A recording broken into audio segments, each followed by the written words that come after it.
interrupciones. Hoy tenemos el agrado de escuchar la conferencia que nos da el doctor Ricardo Millán González. El doctor Ricardo Millán González acaba de ser incorporado como miembro correspondiente de la Academia Nacional de Medicina, y esta es la conferencia que nos va a dar, es un requisito para su incorporación. El doctor Ricardo Millán González es psiquiatra de la Universidad de Costa Rica. Es especialista en psiquiatría de interconsulta y enlace de la Pontificia Universidad Javeriana de Bogotá, Colombia. Tiene además una maestría académica en ciencias neurológicas de la Universidad de Costa Rica. Tiene un fellowship en psiquiatría integrativa del Psychiatry Redefined Institute. El doctor Millán también es técnico en fotografía digital del Instituto Tecnológico de Costa Rica y actualmente es catedrático de la Universidad de Costa Rica, donde imparte clase en los 3 cursos de psiquiatría de la carrera de medicina.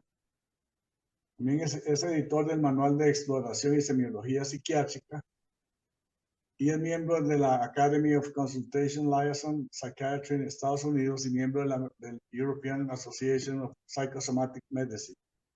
Ha desarrollado distintas investigaciones y cuenta con numerosas publicaciones a nivel nacional e internacional. Él suele participar en columnas de opinión en la prensa escrita. La principal área de interés del doctor Millán es la interfaz entre la enfermedad física y psiquiátrica, enfocada desde una visión integrativa. Bajo este paradigma, su intención es obtener una mejor comprensión de cómo los desbalances del cuerpo humano afectan el funcionamiento del cerebro y consecuentemente son los causantes de los síntomas emocionales, ansiosos y cognitivos. Esta noche el doctor Ricardo Millán nos realizará su conferencia de incorporación a la Academia Nacional de Medicina. Y él nos va a hablar ahora del relacionamiento clínico en psiquiatría. ¿Necesitamos un nuevo paradigma? Para nosotros es un privilegio contar con el doctor González Millán, no solo esta noche, sino como miembro de la Academia Nacional de Medicina. Buenas noches, doctor, y adelante. Buenas noches.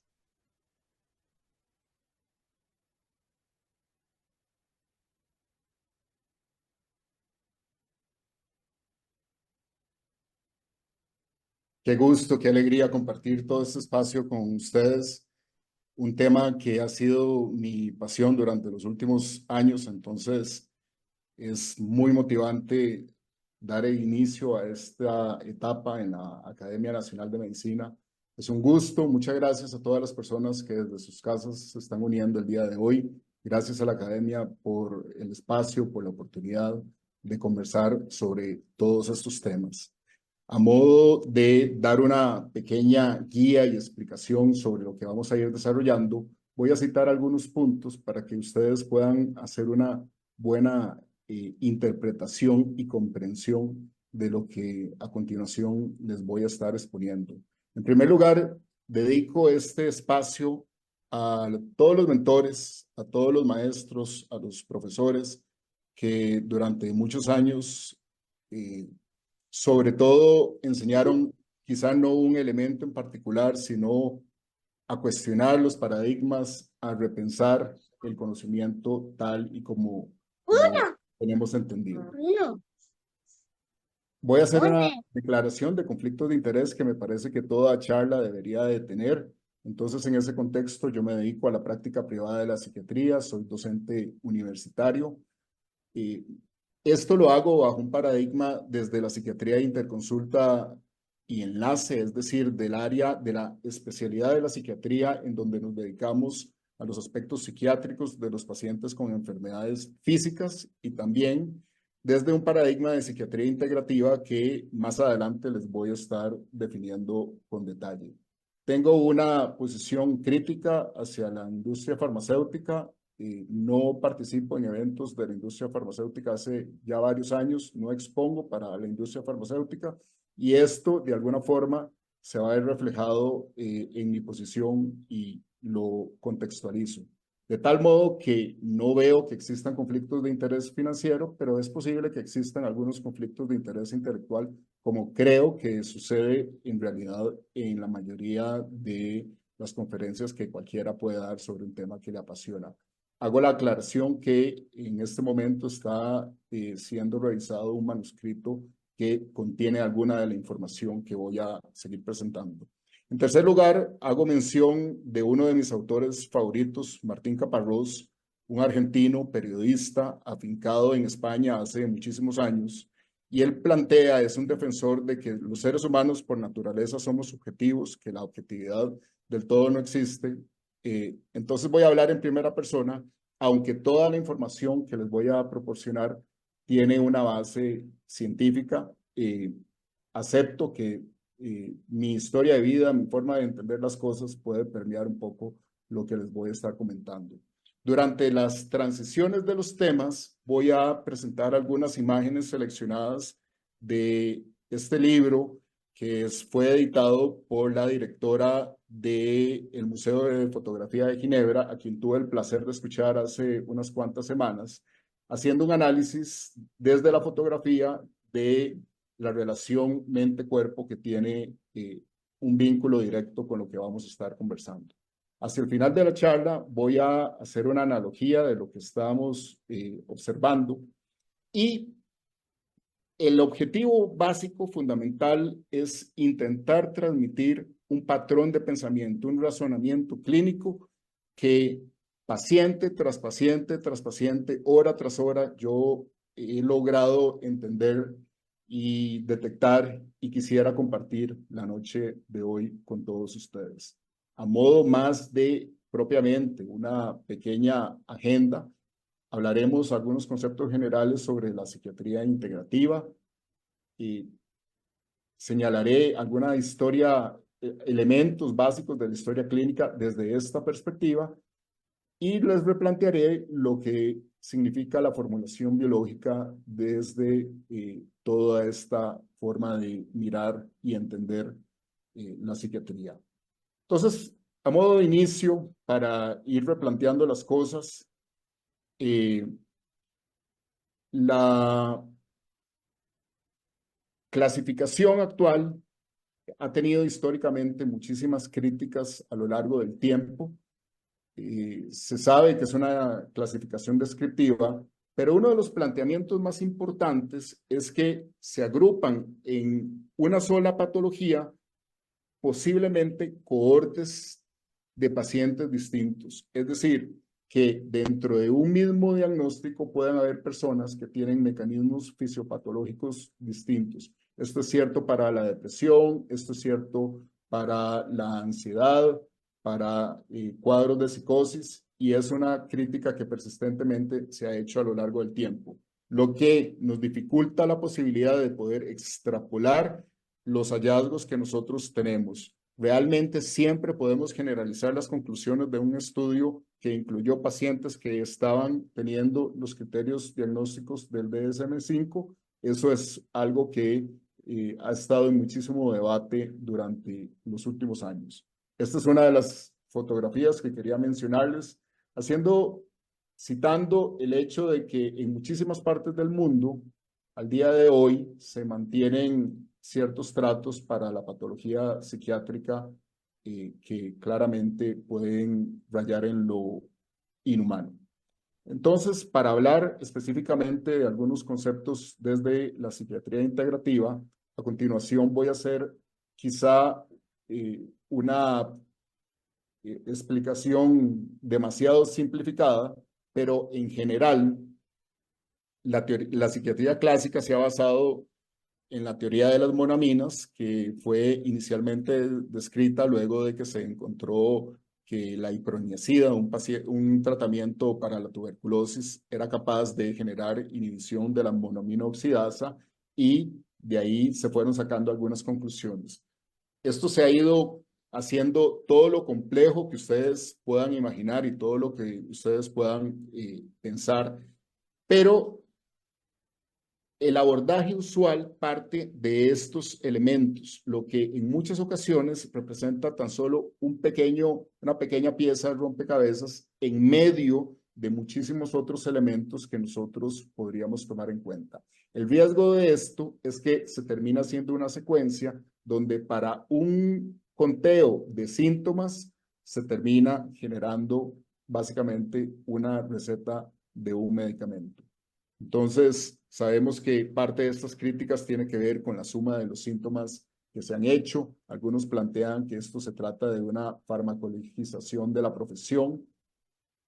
La ausencia de respuestas satisfactorias bajo este paradigma, y pongo un ejemplo de un estudio que fue muy importante, el STAR-D. Más o menos la tercera parte de los pacientes tenían una buena respuesta, una tercera parte una respuesta intermedia y una tercera parte una respuesta insatisfactoria que meritaba otras intervenciones en esta secuencia de estudios.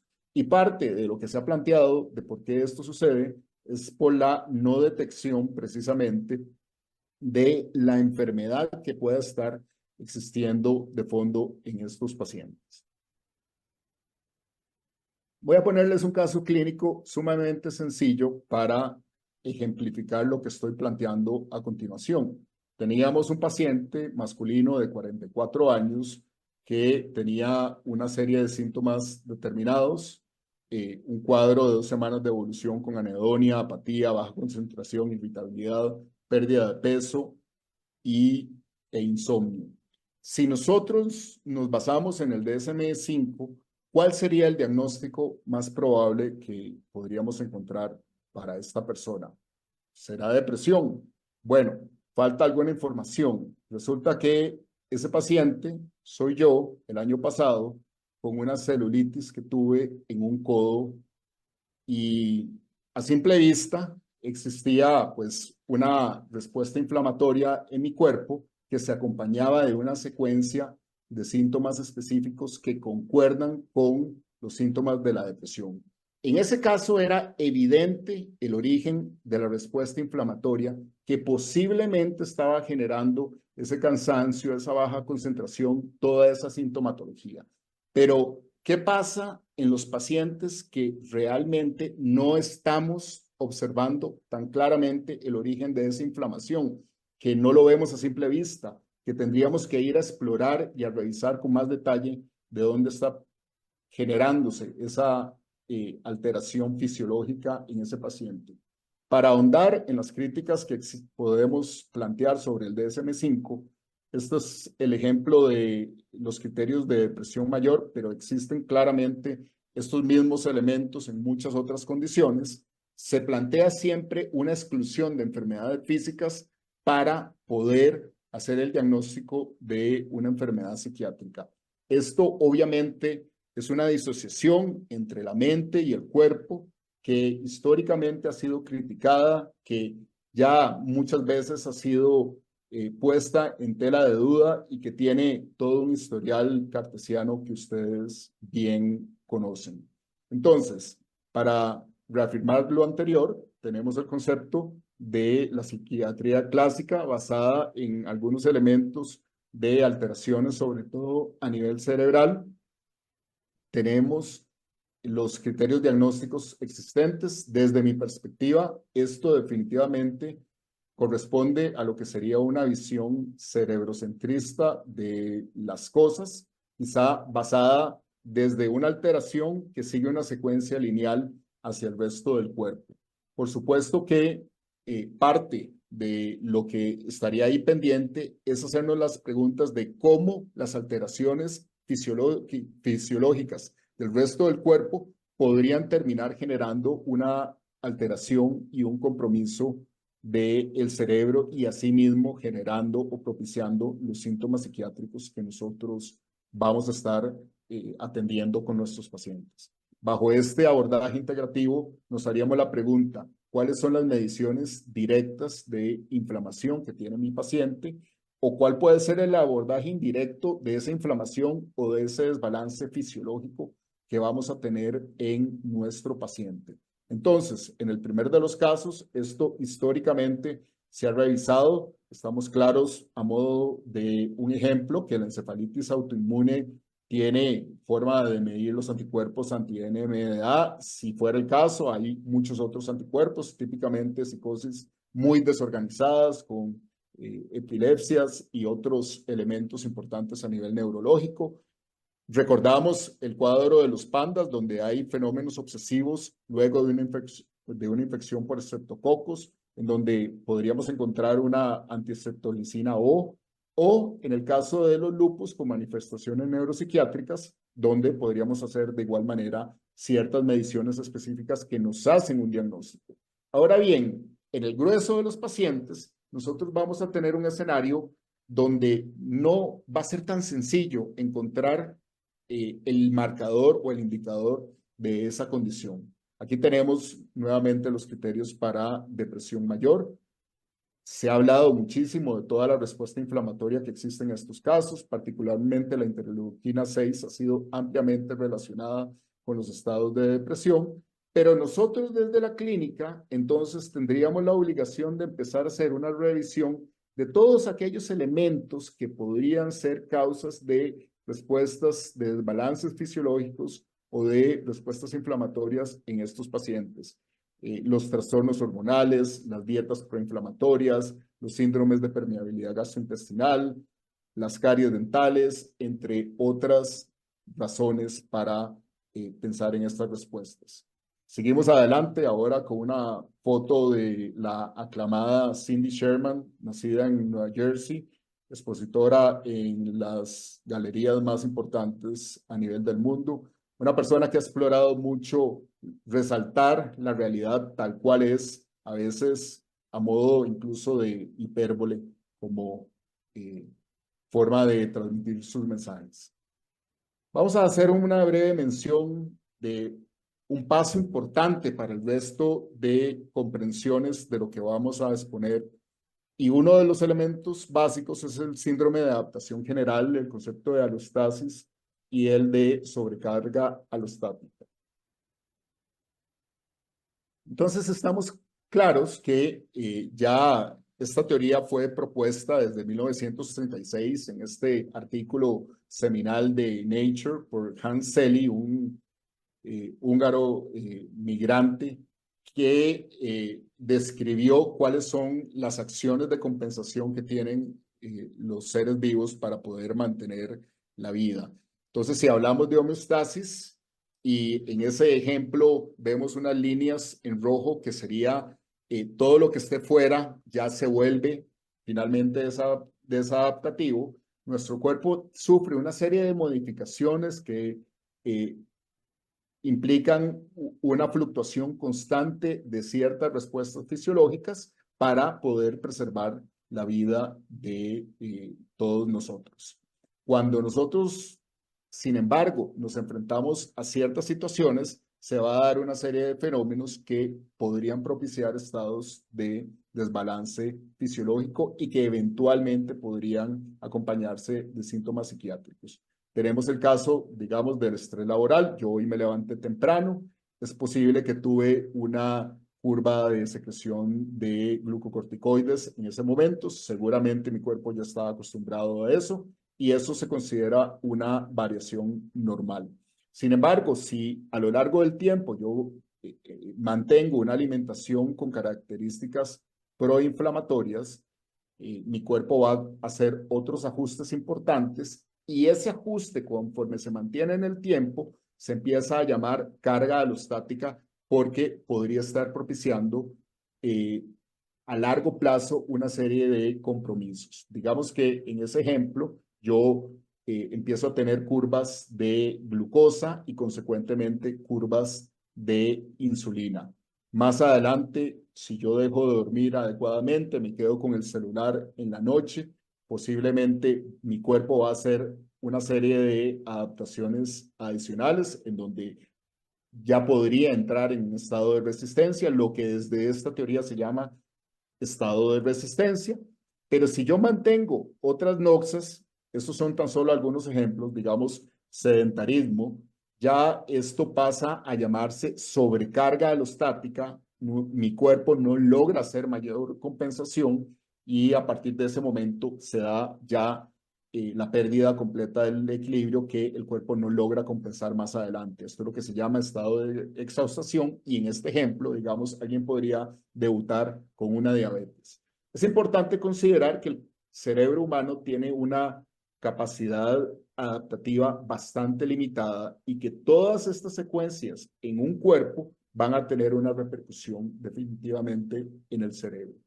Seguimos con algunas otras fotografías que no sabemos si son coronarias o una luna llena en la noche. Historias clínicas desde la perspectiva integrativa. Entonces, algunas consideraciones importantes. Hoy en día estamos más que claros que en todo paciente el elemento del estrés temprano en la vida conviene siempre estudiarlo porque es el generador de una serie de sintomatologías muy importantes. Entonces, podemos pensar que cualquier persona por debajo de los 18 años, aunque algunos autores hablan por encima de los 18 años y desde el periodo intraútero, que han sufrido un estado de malestar emocional, físico, sexual o de desvinculación, podrían eventualmente tener una serie de secuelas en ciertas áreas cerebrales que a lo largo del tiempo generarán una disfunción que aumenta el riesgo de síntomas psiquiátricos a lo largo de los años. Este es otro de mis autores favoritos, Gabor Maté, un sobreviviente del Holocausto, quien habla mucho sobre cómo el estrés temprano puede asociarse con el consumo de sustancias en el largo plazo.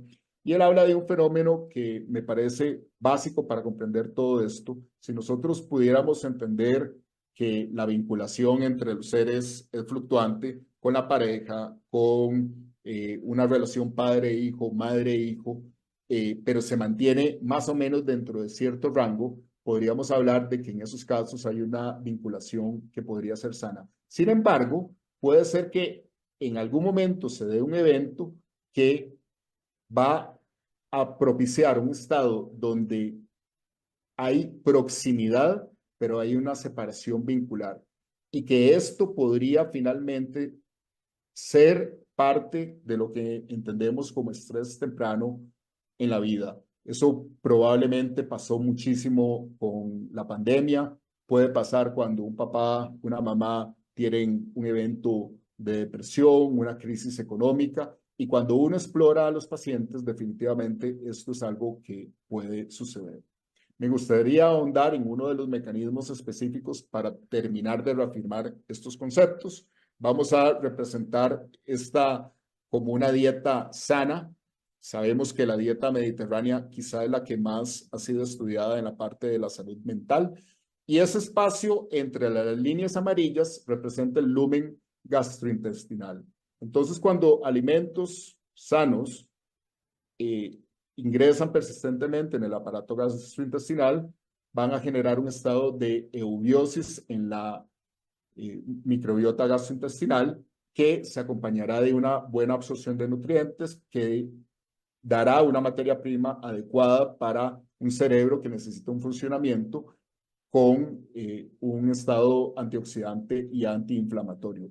En estas condiciones habrá una buena excreción de las toxinas y estamos hablando obviamente de un estado de equilibrio para esa persona. Sin embargo, cuando existe una dieta occidentalizada, rica en grasas trans y en otras condiciones, en otros alimentos que han sido modificados, probablemente se acompañará de un estado de disbiosis que, bajo ciertas respuestas inflamatorias, generarán edema en la pared gastrointestinal, lo que se conoce como el síndrome de permeabilidad gastrointestinal o el leaky gut syndrome, en donde finalmente habrá un mayor paso de moléculas de alto peso, como lo pueden ser lipopolisacáridos, que aumentarán las respuestas inflamatorias a nivel de sangre.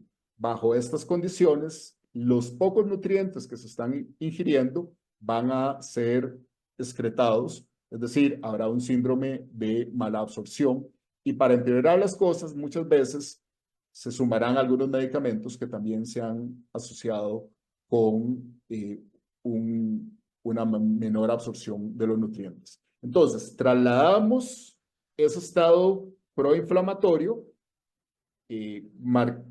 reconocido por estos marcadores, digamos un desbalance del eje hipotálamo hipófisis adrenal, más estas otras sustancias, lo que bien se conoce es un fenómeno que puede aumentar las concentraciones de indolamina dioxigenasa, la IDO, que aumenta la degradación del triptofano, todo lo que aumenta sustancias tóxicas, la quinonerina, el ácido quinolínico, el glutamato, y termina disminuyendo neurotransmisores que son básicos para un buen funcionamiento cerebral, todo lo cual finalmente podría ser uno de los muchos mecanismos por los cuales una situación de inflamación sistémica termina teniendo una repercusión a nivel cerebral. El tema de la psiquiatría nutricional es una de mis pasiones. Ha sido algo de lo que se ha escrito muchísimo. Grupos de Australia, Nueva Zelanda han investigado muchísimo al respecto. Y parte de lo que ellos plantean es que cada paciente hoy en día que atendemos desde la psiquiatría debería de tener una valoración de las dietas, y ahora vamos a ahondar un poquito más, precisamente por esa respuesta inflamatoria, por una menor absorción de nutrientes y de materias primas, pero algo en lo que no consideramos es que también puede haber una menor absorción de los medicamentos que se está tomando el paciente cuando entra en un estado de disbiosis. Entonces, ya llevado eso a la clínica, la pregunta que nosotros ante el paciente deberíamos de hacernos es cómo esta disbiosis puede estar asociada con los síntomas psiquiátricos. No asumir, como suele ocurrir, que yo tengo estrés y entonces hay una colitis nerviosa, porque este otro patrón de pensamiento nos permite ahondar en causas y en otras acciones adicionales a la hora de abordar a los pacientes.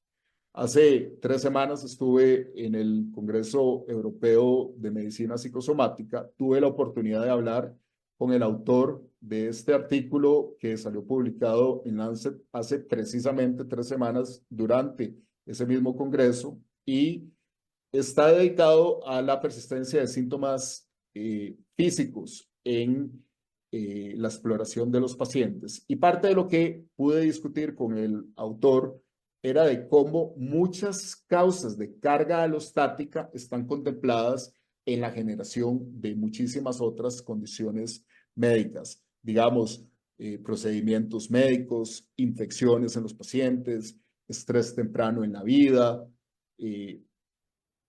condiciones de desbalance metabólico, entre algunas otras. Entonces, ya con este contexto, pasando a la clínica, teniendo al paciente enfrente, hay una semiología psiquiátrica que está bien reconocida. Nosotros en el 2019 publicamos este manual donde hablamos del examen mental, sobre la exploración psiquiátrica clásica, como siempre se ha reconocido. Sin embargo, bajo este entendimiento de lo que el día de hoy estamos conversando, hay algunas acciones adicionales que podríamos agregarle a lo que está expuesto típicamente. Entonces, si nosotros hablamos de un lugar de vivienda, no solamente saber dónde vive el paciente, sino cuáles pueden ser las causas de contaminación ambiental o de agroquímicos. Pongo el ejemplo de cipreses de Oriamuno, con el clorotanolil que estaba en altas concentraciones en el agua de ese pueblo.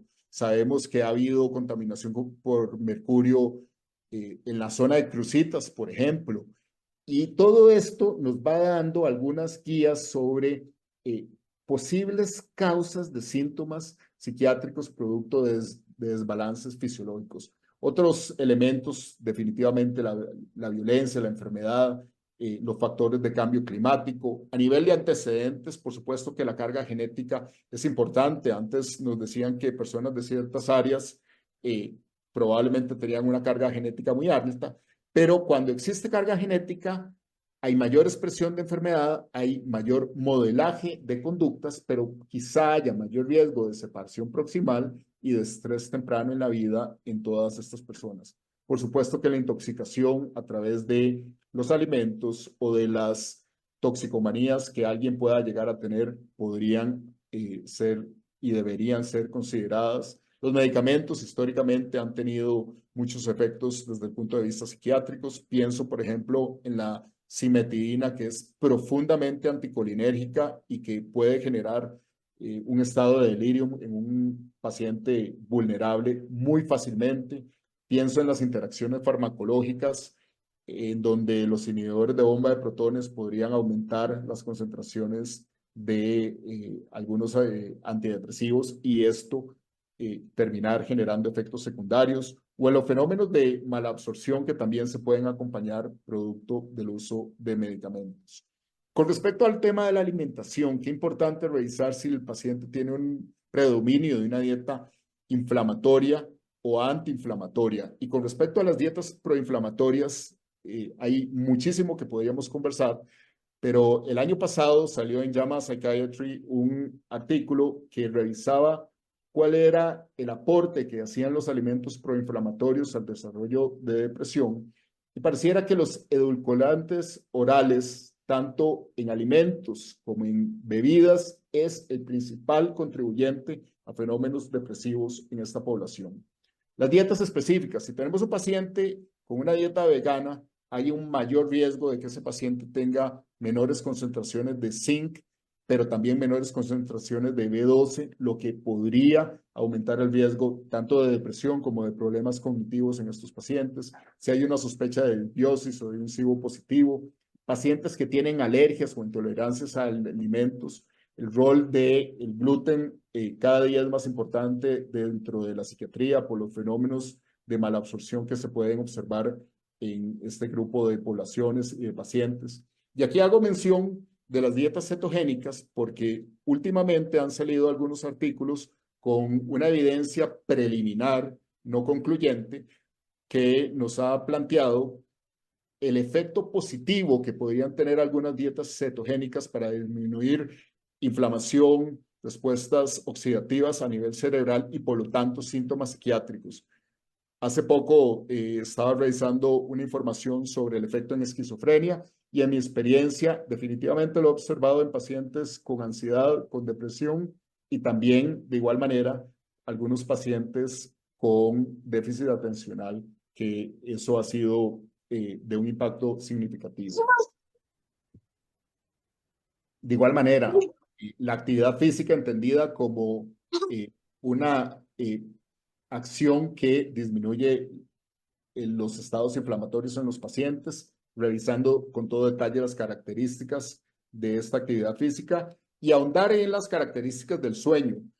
Típicamente, el tema de la apnea del sueño es algo que podría generar una serie de círculos viciosos que más adelante vamos a ahondar. Entonces, nosotros exploramos porque muchas condiciones físicas son indistinguibles en sus efectos psiquiátricos de una enfermedad psiquiátrica clásica. Y es más bien esta interacción la que nos debería de interesar.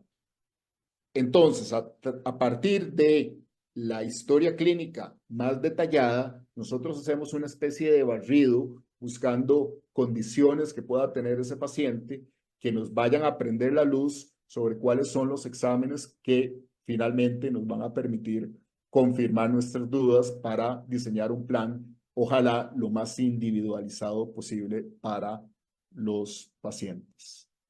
Otra de las fotos que les quería mostrar el día de hoy. Entonces, todo esto lo que pretende finalmente es generar lo que he llamado una formulación biológica que próximamente se las voy a detallar un poco más.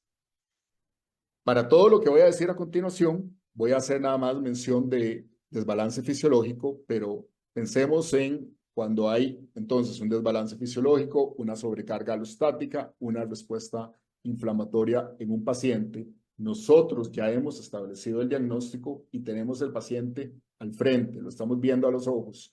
¿Y cuáles son entonces aquellas preguntas que nosotros como clínicos podemos plantearnos para poder transmitirle, para poder guiarnos en las acciones más exploratorias, confirmatorias y de abordaje que vamos a tener. La pregunta número 1, ¿cuáles son las causas de desbalance fisiológico que tiene mi paciente en este momento? Eso sería, digamos, el estrés laboral, la alimentación proinflamatoria, el desbalance en el sueño, que se acompaña de la sobrecarga alostática, que generó el estado de exhaustación y que finalmente es como un vaso que se va llenando hasta que termina por desbordarse cuando el cuerpo no puede compensar aún más. Podríamos preguntarnos cuál es la raíz común que comparte tanto la enfermedad física como la sintomatología psiquiátrica en este paciente. Y creo que uno de los ejemplos clásicos es el de enfermedad cardiovascular y el de depresión, que han estado ampliamente vinculadas. Hace bastantes años se hizo un estudio muy famoso que fue el SADHAR, que fue el primer estudio de tratamiento de depresión en enfermedad cardiovascular.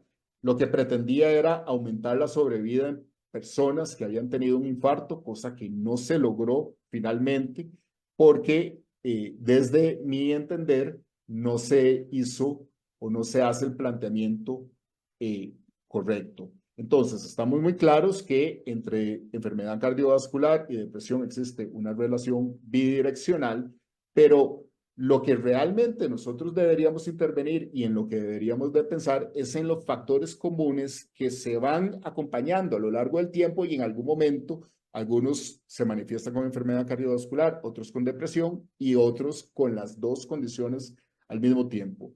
El estrés temprano en la vida definitivamente es una de esas condiciones. Cuando existe estrés temprano en la vida, puede ser que finalmente se sume conductas como, o de hecho, se ha demostrado que en estrés temprano en la vida aumenta el riesgo de tener alimentación proinflamatoria, todo lo cual podría tener relación con lo que estamos mencionando. Otra de las preguntas, desde mi punto, más importantes que nosotros tendríamos que hacernos frente al paciente es si realmente deberíamos excluir la enfermedad física o si más bien deberíamos integrarla a la comprensión del fenómeno psiquiátrico. Volvemos entonces al ejemplo que les estaba mencionando anteriormente. ¿Cómo la disbiosis de este paciente puede estar propiciando esta condición en este momento? Pero yendo un poco más allá, podríamos cambiar disbiosis por cómo esta menopausia podría estar asociada con los síntomas psiquiátricos de esta paciente, cómo esta neumopatía podría estar asociada con los síntomas psiquiátricos, esta cardiopatía, estas enfermedades de pequeños vasos, etcétera, etcétera, etcétera. Otra pregunta podría ser, ¿cuáles son los círculos viciosos que perpetúan la interacción entre el desbalance fisiológico y la enfermedad psiquiátrica?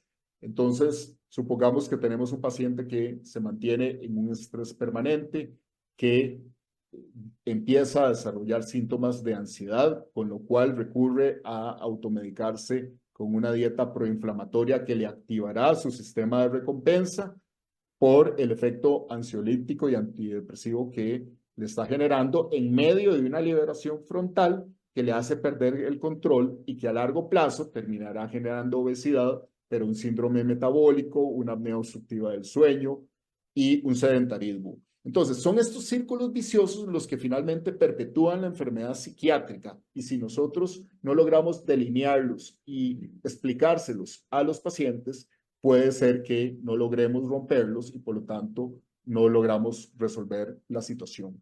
Aquí el rol de los antidepresivos, desde mi punto de vista, debe ser el de permitirle poner un freno al paciente para que así trabaje conductualmente o con las acciones que correspondan para romper estos círculos viciosos y generar un buen estado en el largo plazo.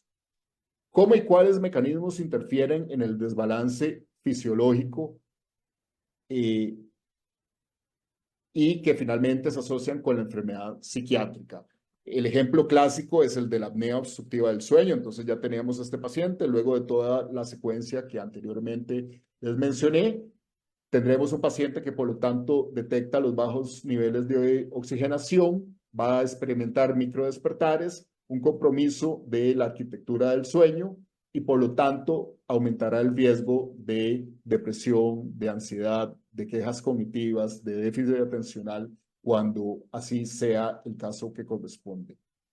¿Cómo se procede a corregir estas alteraciones? De modo que tanto el organismo como el cerebro cuenten con una mayor capacidad adaptativa para generar un mayor estado de bienestar. Recuerdo cuando estábamos en residencia que esta era la pregunta clásica de examen, decir cuáles eran las enzimas que permitían la transformación de una sustancia en otra, pero poco hablábamos de los cofactores que permiten que funcionen adecuadamente estas enzimas. Estamos muy claros que la vitamina D tiene sus receptores a nivel cerebral, que en pacientes con niveles por debajo de 24 hay mayor riesgo de depresión, que cuando existe una mutación de la metilente tetrahidrofolato reductasa, aumenta el riesgo de altas concentraciones de homocisteína y por tanto del riesgo de deterioro cognitivo y de depresión en muchísimos pacientes. De igual manera, hablábamos de los pacientes con dietas vegetarianas o con problemas de mala absorción que podrían tener bajos niveles de zinc. Y por lo tanto, todas estas secuencias se van a ver perturbadas si nosotros no las detectamos y no intervenimos adecuadamente. Otras preguntas adicionales. ¿Cómo podríamos contribuir, cómo podrían los exámenes de laboratorio contribuir para la comprensión de la enfermedad psiquiátrica? Esto me guía sobre qué más tengo que yo solicitarle al paciente. ¿Existen cirugías o accidentes que hayan alterado la homeostasis del cuerpo? Ahí citaría como un elemento clásico importantísimo la cirugía bariátrica, en donde muchísimas veces vemos pacientes que no tienen suplementación con vitamina B12 y esta puede ser una de las causas que esté generando algunos síntomas psiquiátricos en esa población. Las conductas disfuncionales son mecanismos de autorregulación para identificar los círculos viciosos que anteriormente les estaba mencionando. ¿Cómo se pueden diseñar estrategias desde la entrevista más motivacional, que es un modelo de trabajo para generar cambios de conducta y que por lo tanto podamos romper con estos círculos viciosos? Seguimos adelante con algo que hace mucha alusión a los filtros que observamos día con día en las redes sociales. Entonces, hace ya muchísimo tiempo desde la psicología clínica se hablaba de algo que se ha denominado formulación dinámica, que era el entendimiento de los mecanismos de defensa de un paciente, de la historia de vida de un paciente, y todos esos elementos se ataban para comprender por qué un paciente respondía de una determinada manera ante una determinada situación y comprender su patología. Esto es lo que se hace desde la psicología clínica al día de hoy. Esto es lo que podríamos hacer nosotros desde las intervenciones psicoterapéuticas. Sin embargo, yo pienso que también paralelamente, al mismo tiempo, podemos hacer una formulación biológica que nosotros, teniendo al paciente, vamos generando el pensamiento de, ok, ¿cuál es la carga alostática de este paciente? ¿Cuáles son todos los factores que están contribuyendo al estado proinflamatorio de la persona que tenemos al frente para finalmente terminar generando alguna intervención? Entonces, a continuación, les voy a hacer un esquema de lo que uno mentalmente puede llegar a imaginarse. Espero que no tan complicado cuando uno tiene al paciente al frente. Tenemos a alguien que supongamos tenía un estrés temprano en la vida, tiene hallazgos determinados en el examen mental y en el examen físico, tiene hallazgos que no están presentes en el examen mental y en el examen físico, y esto nos define un fenómeno determinado. A modo de ejemplo, un estado de ansiedad. De igual manera, descartamos algunos otros síndromes.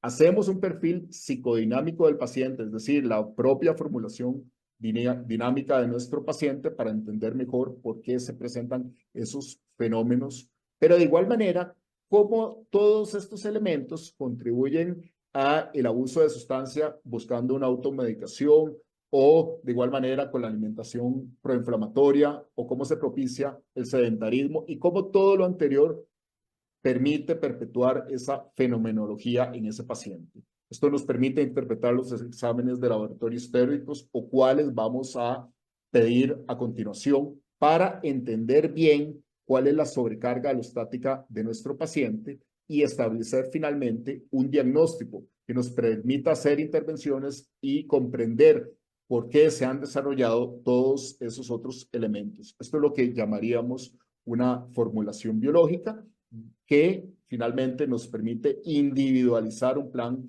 de tratamiento que bien se puede acompañar de acciones farmacológicas clásicas para limitar un síntoma determinado y que la persona pueda ponerse en movimiento hacia otras acciones adicionales. Entonces, con todo lo anterior, claramente tenemos algunos retos pendientes. Obviamente, este es un modelo que necesita validación porque la información que tenemos es indirecta.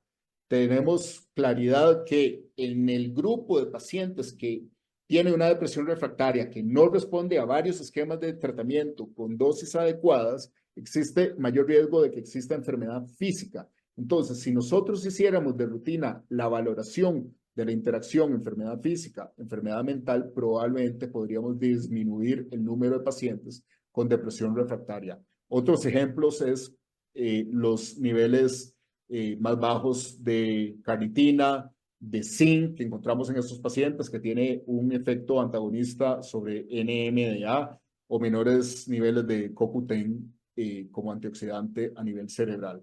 Le hice la pregunta a una de mis estudiantes que recientemente presentó el caso clínico basado en este paradigma de qué le había parecido la experiencia. Ella habló en nombre del grupo que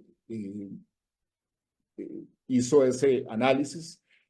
Ellos describían una experiencia que había sido enriquecedora porque había permitido integrar, que había sido, se había gestado acciones desde el punto de vista físico y mental, pero que tiene la limitación de que requiere tiempo, recursos y obviamente la validación que yo les estoy mencionando, pero que finalmente se podrían complementar los modelos clásicos con estos otros aspectos para buscarle un mayor apoyo a los pacientes. La analogía que les traía el día de hoy es que ¿en qué momento se nos hizo normal recibir tantos estímulos desde la calle, desde los apps del celular, desde las notificaciones, desde la luz azul, desde las llamadas telefónicas? ¿En qué momento se hizo normal que tuviéramos que estar 2 horas al día metidos en una presa con motos que pasan pitando y violencia por doquier, o viviendo en un mundo completamente contaminado y en declive? Y eso me hace pensar que lo que hemos conversado es que el ser humano tiene una capacidad de adaptación determinada, pero que si las noxas se van sumando, en algún momento va a haber una saturación y vamos a empezar a observar un declive de nuestra salud. No logro dejar de observar la similitud que existe con la situación ecológica a nivel mundial. Hemos visto en días recientes el huracán Beryl, que fue el huracán que en tiempo récord llegó a categoría 4, y esto claramente está relacionado con el cambio climático y cómo de igual manera nuestro cuerpo puede colapsar y nuestro mundo está colapsando, y cómo ambos están interactuando a modo de espiral creciente para generar una serie de riesgos que todos nosotros como clínicos tenemos la responsabilidad de salir a tratar. Ya para ir cerrando, esta es una imagen sobre acercamiento de interacciones neuronales. Entonces, a modo de conclusiones, estamos más que claros que nos toca individualizar cada caso. Y esto, de alguna forma, no deja de ser una crítica a la medicina basada en la evidencia, al menos desde la psiquiatría, porque usualmente está centrada en un elemento en particular y no necesariamente va a tomar en cuenta la multifactorialidad que observamos en nuestra profesión. Nos toca integrar acciones, conocimiento, la relación del cuerpo con nuestro cerebro. Por supuesto que nos toca sistematizar. Lo que yo les acabo de mencionar sería ideal que no lo hiciéramos de vez en cuando tenemos un paciente difícil, sino desde que recolectamos la historia clínica de nuestro paciente, pudiéramos ir haciendo la elaboración para finalmente sacar algunas conclusiones y tener más herramientas de tratamiento para el paciente que tenemos al frente. Y qué importante saber dónde nos podemos situar en un mundo que es polarizado desde la política, desde los criterios. A veces incluso es más fácil estar en los extremos. Yo creo que el reto que tenemos todos nosotros es ubicarnos en un punto intermedio donde reconocemos el rol que tienen los medicamentos en el tratamiento de la enfermedad psiquiátrica, pero también donde entendemos cómo otras consideraciones, como las que hemos conversado el día de hoy, van a tener un impacto directo y cómo pueden ser focos de tratamiento para todos nosotros. Y aquí un cuestionamiento, entonces, ¿el diagnóstico debería ser la piedra angular o deberían haber varias piedras angulares además del diagnóstico, como estas formulaciones biológicas? Entonces, cuando todo lo que tienes es un martillo, cada problema se observa o se entiende como un clavo. Les agradezco muchísimo el espacio, la atención, la compañía bajo esta lluvia y estoy abierto a comentarios, preguntas y que tengamos un espacio de mayor discusión. Muchísimas gracias. Muchas gracias, doctor Millán.